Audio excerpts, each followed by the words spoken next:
played. I might tell you how many goals he scored. You can do the maths after that. I don't think James Gore was particularly happy there. I think he No. kept that in and played it through. I think Simon Faulkner and Barry are aiming to increase the average age of this line-up together between them. So you had quite a turnover of players over the summer. Yeah, we have. Always difficult, but I think we're really proud of the group that we've got. The culture in the group is very good. They seem to want to work hard together, which is good. Yeah, I think with any of that, it's about where the team progressed through the season. Absolutely, isn't it? yeah. You know, and it's good that they've managed to win a couple of games and draw one already. Yeah. So far this season, so you sit 6th in the table, 7 points, which is quite solid. Yeah, I think we'd have liked to have got more than 1 point from the Brooklands game, but crikey, they played well. Their goalkeeper had a fantastic game that day. And they've always had the ability to do that, yes, haven't they? Absolutely. It's a difficult game. So the Surbiton boys had a week off last week. Their opponents, Wimbledon, obviously playing in the KO 16 tournament over in Barcelona. Yes, and did well. They did well. Yeah. They managed to ranking points. They managed to win their ranking match. And of course, at that tournament as well, the old Georgians came up with a even better sterling performance against Bloomendale. Yeah. We're not sure whether they should be called OGs or EGs. So many former EG in the bowl. Well, and probably two outstanding players on that particular day. James Mazzarello in goal, who obviously in the shootout. Yes. And Alan Forsyth. Surbiton. Taking his chances. But it's great that those two sides come next Easter. The Thursday before Easter, we'll be playing each other over at Den Bosch. Yeah. With the opportunity to progress through to the semi-finals and even beyond.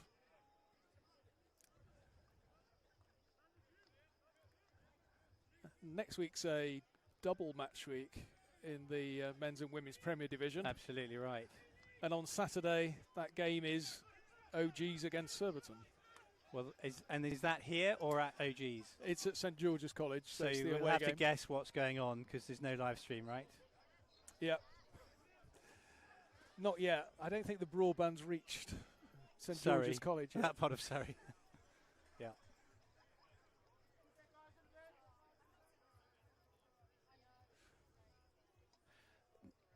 Now, EG have done well so far in this game, but a question would be, can they maintain this level of intensity for the duration, given the quality in the white shirts?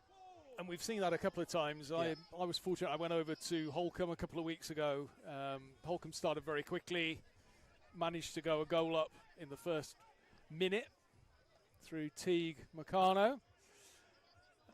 He's the league's top scorer, or he's up there? He's right at the top. Yeah, I think 5 goals so far this season. Surbiton then had probably 80% of the possession in that first quarter. From those are from the England hockey stats, is it? And the first half. Wow. I think it was something like 8 or 9 penalty corners, and Holcombe's goalkeeper had an absolute storming performance. But there was no panic, and they managed to score 4 in the second half, and it was a really good team performance. So we've got about 7 minutes to go in this quarter. Barry Middleton dropping the ball off there. Nick Morgan carrying the ball forward. Nick's been playing a mixture of men's 1s and 2s this season, having joined in the summer.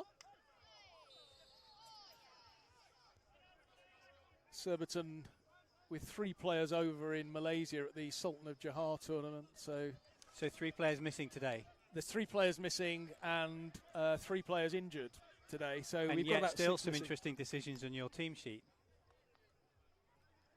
What are you referring to there? No Luke Taylor, drag flicks. So Luke Taylor is injured. He's one of the injuries at the moment.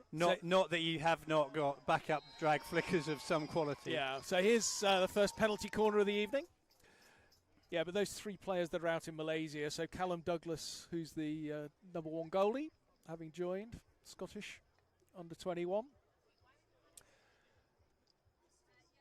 Tommy Austin, another Scotsman, and Max Anderson, who's captained the young side out in Johar. So they're over there. They'll be back ready for next week's game against Old Georgians. And I saw, I actually watched the game against Australia. I think it was a 2-0 defeat, right? 2-0, yeah. But some good hockey. So do you happen to know where they're sat for the next phase of the competition? So I believe that they, if I'm right in thinking, they either played or are playing their 3rd place medal match, which I think... And here we have Faulkner and Faulkner at the top of the circle. Sorry. Missed trap by Brad Reed. Brad Reed, rather uncharacteristically, in a position to take a shot, which he does on the backhand, manages to win a re-award. Nick Paget re-awards the corner.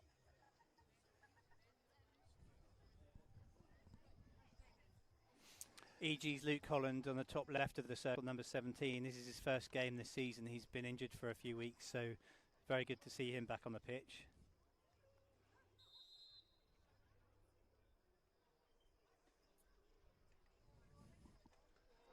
Cleanly stopped. Good save there by Dewey Roblin in goal.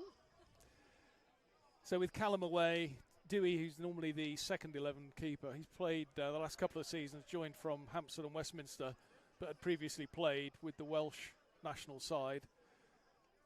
Gets an opportunity.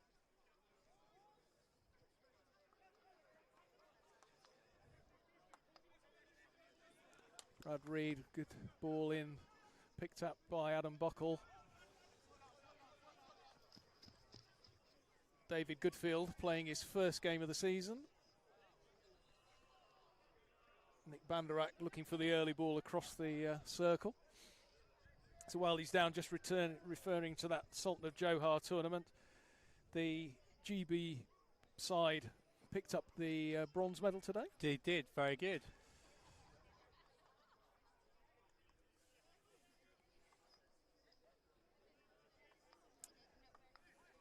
So that was a 3-2 victory over Pakistan. And in the final, Australia defeated India 2-1. So I think most of the games have been pretty close in that tournament.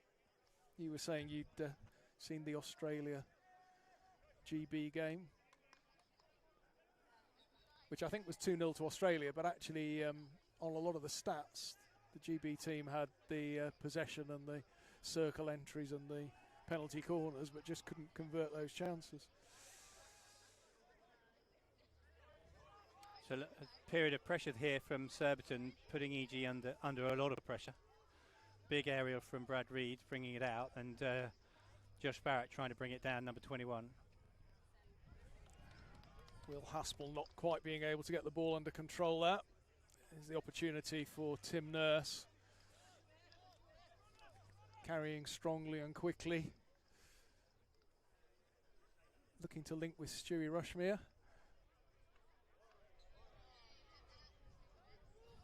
A little bit over eager to try and win the ball back there, Tim.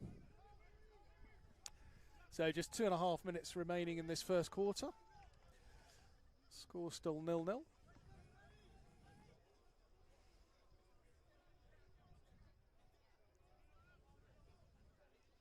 Just feels as though there's a little bit more space out there now on the pitch.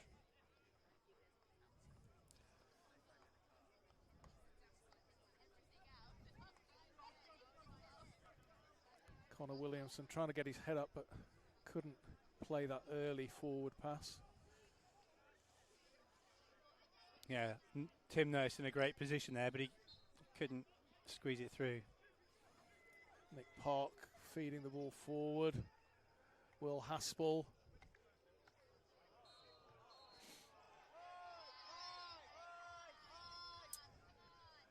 So initially Martin Twiss given the penalty corner. That's been overturned.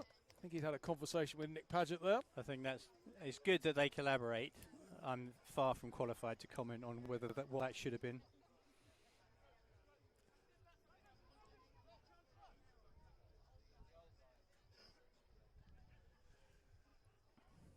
So into the last 2 minutes of this first quarter.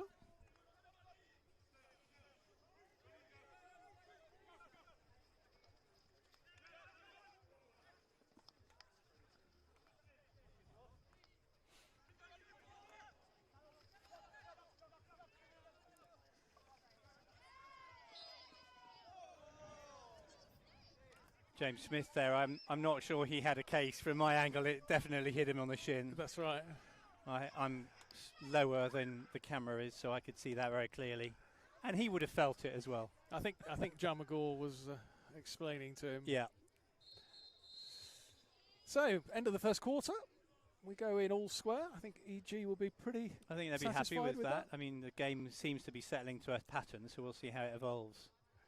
Yeah, I think there's a long way to go. My sense is there's a lot of running around being done at the moment. Whether that pace can be kept for 3 quarters. Now, apparently there's a bar a few metres behind me. Are we allowed to say words like bar? There's a temporary bar behind you. Can I temporarily go to the temporary bar? I will temporarily leave you and I will return. In a couple of weeks' time, if you come down to Sugden Road, you'll see that there's a new clubhouse open. But at the moment, there's a temporary bar.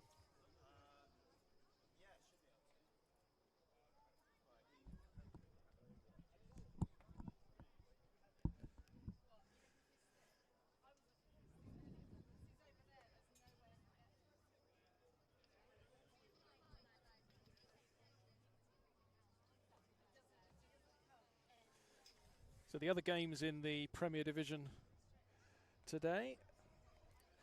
Brooklands host Reading. That game had a pushback at 5:30 today. All the others are 6 o'clock pushbacks. Cardiff Met entertaining Southgate. Holcombe hosting Oxted. And Wimbledon travelling up to Nottingham to take on Beeston. The Old Georgians are back at St George's College, fresh from their triumph at the EHL KO16 tournament where they beat Bloomendale. They're entertaining Hampstead and Westminster this evening. And we'll try and keep you up to date with the scores as they come through. Here at Sugden Road, teams retaking the field after that short break at quarter time. EG in their blue shirts, black shorts, blue stockings. Surbiton in their Real Madrid strip of all white. Jake Payton gets the game, second quarter underway, linking them with David Goodfield. This is his first game of the season. He damaged his hand over in the Euro Championships. Got a broken finger.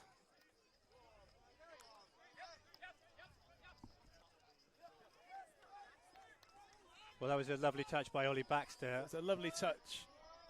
It's not gone his way. Lovely touch as though it came off Johnny Gall's foot. I think the umpire was seen an infringement earlier on.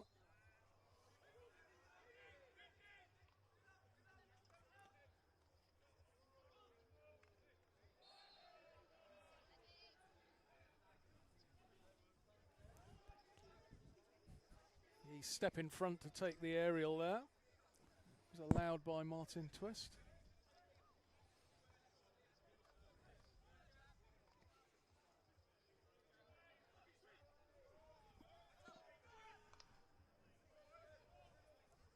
Bit of a rugby style kick there. It's the aerial to relieve the pressure, but not with anybody in place to receive it.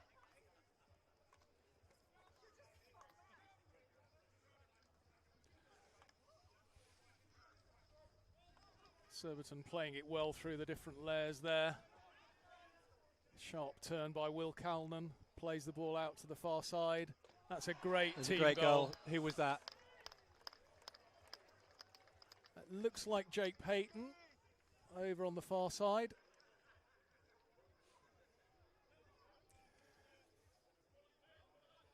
Oh, was it David Goodfield? I think it was. No, it's Jake Payton, number 11, over on the far side. It's good to see Jake playing because he went off in the first half of the last game at Holcombe under a heavy challenge, but fortunately had an extra week to recover. I think if you watch that goal back on the live stream, you'll certainly see not only was it a good finish, but it was a really good team goal. Here he is on the ball again, carrying it nicely into the right-hand channel. Well blocked by Kurt Lovett, but Surbiton now well inside the EG half. Josh Barrett carrying the ball over the halfway line. Looking for Fergus Jackson, but couldn't find him. Yeah, ball intercepted there by Gareth Furlong. Surbiton again looking to play forward quickly. There's the pace of Nick Park driving through that middle third of the pitch. He was trying to link with Nick Morgan. Ball picked by East Grinstead.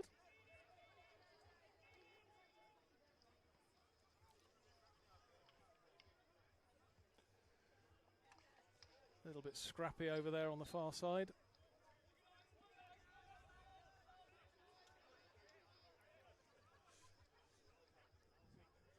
So having taken that lead, it'll be interesting to see how Surbiton play it now. Keep the pressure on.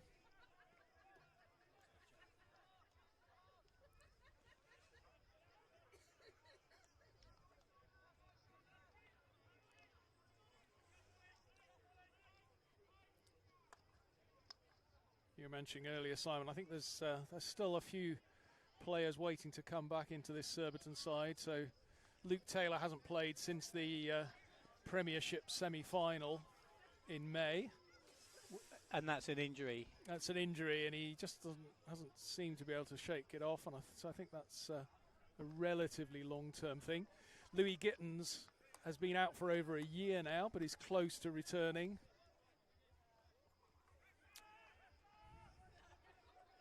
And Nick Nurse, hoping to see back in the next week or two. So we got those three to come back, plus the three that are in Malaysia with the under-21s. Certainly our second 11 will be hoping that a number of those players come back. I bet they will. Because that'll add a little bit of quality. Long aerial there. Quite accurate enough. I don't think I'd want to be challenging Ollie Smart for the ball, though. No, I saw him watch that one out carefully, but he's a big lad, is Ollie Smart. He's a big lad, he's a good character, he's a really good coach. I've seen him do some work with the juniors, and he's a great. So we were talking about the aerials there. Yes. Now, on that occasion, I think it was very clear to me that your goalkeeper was in the right position and the other players encroached. Yeah. So that was the right decision. I've seen it happen the other way around and not be given.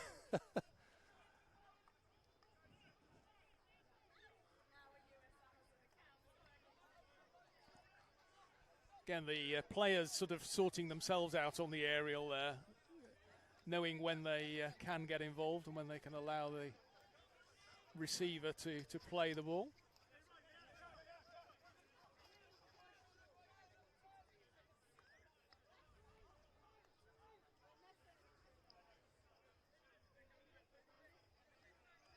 So again, after that one goal, the game settled down again.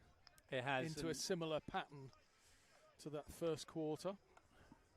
Long ball forward there. I think the EG forwards are too far away from the EG midfield at the moment, and one or two of them need to drop back, close the gap.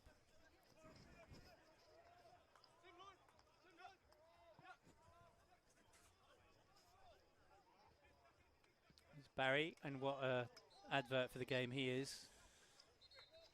Yes. Oh, what a ball. What vision there.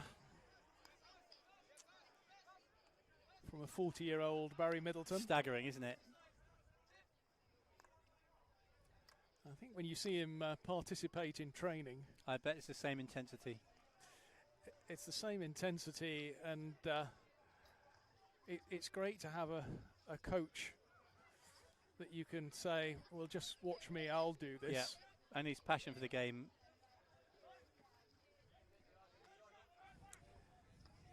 He's doing a lot of work at Surbiton in the performance capacity, not just with the men's first team, so he runs sessions during the week as well for players that want to improve and get to that performance level, whatever their goals are. Tim Nurse linking up with David Goodfield. That long aerial again. Touch in front of goal there. That was Barry Middleton, got himself in front of goal. He covers so much ground for someone so young. That's just unable to get the deflection on target. Ball turned over again here. Connor Williamson looking to go early to Nick Park.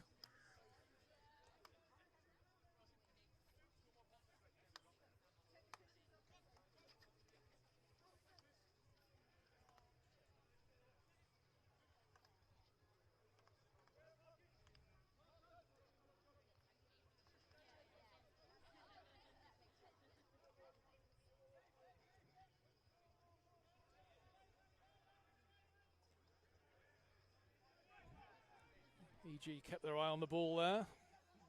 Yeah, did well to win it back quite high up the pitch. Only 2 players in the circle though.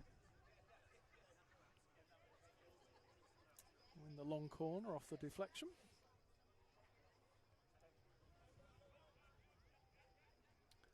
Joe Farmer, EG number 10, coming around on the left-hand side, quite high up. I think he was a Whitgift lad. Yeah. Then at Birmingham University. Did well, but not quite well enough to win the corner.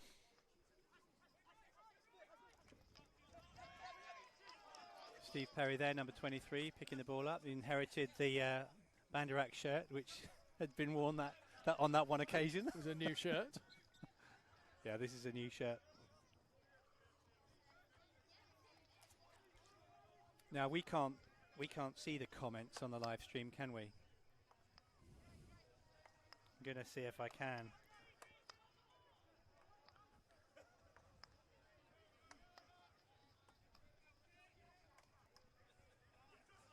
There's Joe Farmer recycling the ball back to Brad Reed. Yeah, so now we can see the comments on the live stream, and both comments. I'm hoping for a comment from Mrs. Banderac. So come on, Emma, we all know you're watching. Say something funny. We'll give you a minute to put a comment in the chat.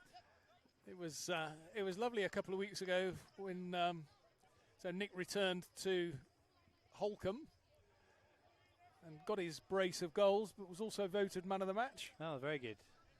By the people gathered there on the terrace at Holcombe, which was a nice touch on his return.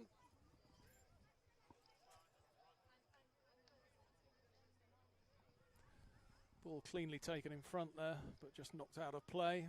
Sideline to East Grinstead.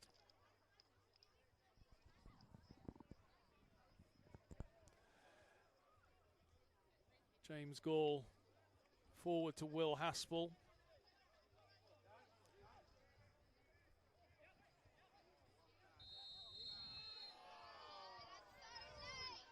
Ollie Smart not happy with that. No, I think Ollie Smart was probably about as far away as Nick Paget was there. Good save by Ollie Smart. This is Josh Barrett on the ball now. He's a bright prospect for EG.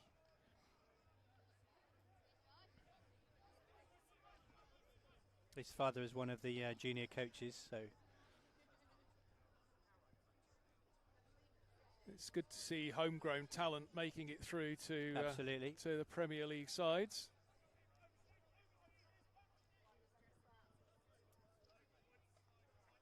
Beautifully brought down there from Surbiton. Who's that? That's Nick Morgan, number 13. Really so he nicely joined done. in the summer. He's had 2 or 3 years playing in the Premier Division for Cardiff and Met, but wanted to up his level, and he's done really well. So he's played some games in the first team, but he's also played some games in the second team where he can really take a leadership role. And I think it's great to see someone of that age with a real growth mindset. James Gall, quality player, James Gall. He pulls strings, doesn't he? I think he does a lot of the hard yards. Yeah. People might not notice him all the time, but if you watch his game, you can learn a lot. That's interesting. So, yeah, that for me was a bit more debatable because both players were moving. I would argue perhaps that the goalkeeper moved a bit more. I think at the start he's quite a lot taller though. So at the start, the Surbiton player looked like the receiver, and I think Smarty came in front there.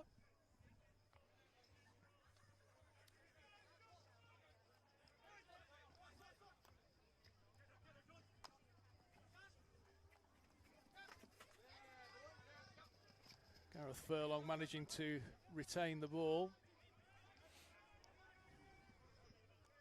Couldn't quite link with Dave Goodfield there. Ah. So Emma Banderak is too shy to comment on the live stream, but she's not too shy to message me. Emma's comment is no comment.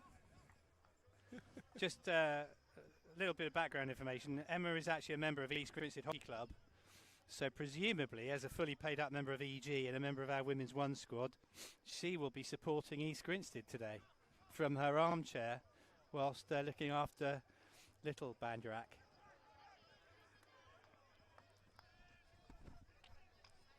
Well won there by David Goodfield. And another quality player, Goodfield, right? Yeah, showing it there. Great save by Smarty and a second save by Smart. That move deserved a goal for Goodfield. Yeah, although it's David Goodfield's first Premier League game of the season, you wouldn't know it. Didn't show any signs of rustiness there. Credit to Ollie Smarty in goal for he did well, didn't he? Double save there. Having made the first save, he reacted well.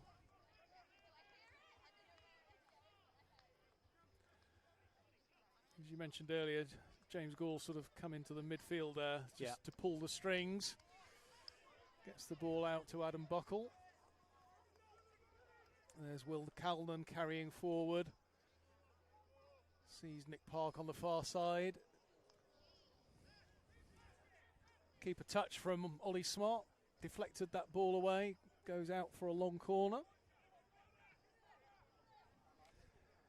Surbiton seemed to have upped the pace a little bit. Absolutely. In the last couple of minutes. Still only that 1-0 lead. Yep. Another kick to touch from EG. I think that's fair enough. You don't actually see that very often in hockey, and whilst it gives possession away, to be fair, it's moving the ball quite a long way up the pitch.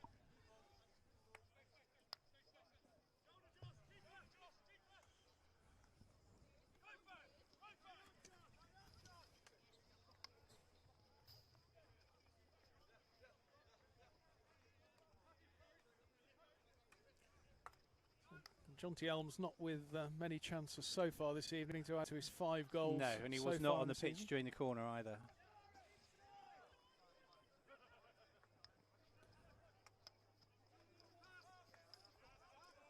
So we haven't talked about the women's games. Surbiton ladies up in Bowden. Score 3-1. Do we know the goal scorers? We'll get the goal scorers for you on that in a second. EG away at Barnes today, just down the road. In fact, all the EG women are here supporting the men with a massive scoreline of 1-0 to EG with a goal scorer, Millie Giglio, against her old club. So we have the goal scorers for Surbiton. There we go. Sanders, Bourne and Gardens. So interestingly there, so I think certainly Darcy and Erica have been in good form so far Absolutely. this season. They're high up the league table of leading goal scorers so far.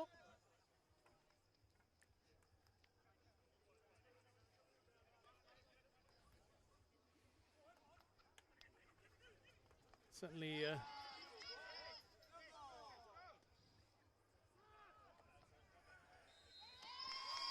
so short corner won there by Steve Perry, just on, or is it Sam Knight? I think it might be Sam Knight that won that short corner just on the edge of the circle. It's going to be the last play of the game. first half. Of the first half, I mean, yeah. And John T. Elms is on the pitch for this penalty corner. Well, we'll see. Maybe Daniel Faulkner's got a great record at corners this season, actually. And we like to say it's not a bad record for the third choice corner taker. So if the third choice corner taker's got a good record, that you must have won quite a few penalty corners. We have had quite a few corners. For a few minutes, we had a 100% record in one game.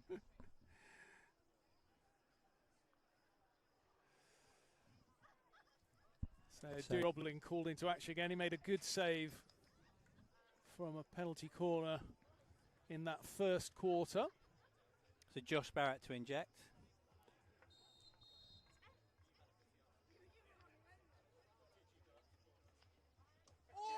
And John T. Elms scores. He's had one and he scored one. That's great. John T. Elms with the equaliser. Goalkeeper got down for it as well. Unlucky not to save that. I think that was fairly central as well. Would you say it was fairly central in the goal? It's just down that right-hand channel between goalkeeper and post. So half time, that means I get a few minutes break. A few minutes break. So I've done more than my 5 minutes. And we thank you for that.